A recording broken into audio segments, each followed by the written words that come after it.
పిఠాపురం పరిసరాల్లో ఉన్న దేవాలయాల్లో తాటి బుట్టలతో ప్రసాదం ఈ విధంగా ఇది తిరుమలలో జరగాలని ఒక ఆలోచనతో రావడం జరిగింది. ముందుగా పిఠాపురం నియోజకవర్గంలో దీన్ని ఇంప్లిమెంట్ చేద్దాం అని ఆయన చెప్పడం జరిగింది. తిరుమలలో స్వామివారికి ఇస్తున్న నైవేద్యాలు ఇవన్నీ కూడా గోవింద భోగు దీని పేరు. తిరుమలలో ఏదైతే జరుగుతుందో అది కూడా ఇక్కడ నియోజకవర్గంలో ఇంప్లిమెంట్ చేద్దామన్నారు.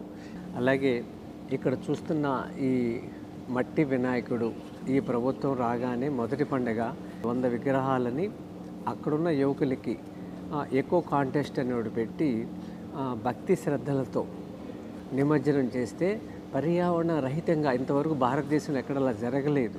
ఇది చేతి సంచితో బజారుకి వెళదాం. ఒకప్పుడు 40 ఏళ్ల క్రితం ఇలా అలవాటు ఉండేది. పిఠాపురం అనే పేరుతోనే ఈ వస్తువులన్నీ మనం తయారు చేసామనుకోండి, స్థానికంగా వాళ్ళకి ఒక ఆదాయం వస్తుంది. రెండోది అదొక మోడల్గా నిలబడుతుంది. ఈ అవకాశం ఇచ్చిన పవన్ కళ్యాణ్ గారికి మనస్ఫూర్తిగా అభినందనలు, ధన్యవాదములు.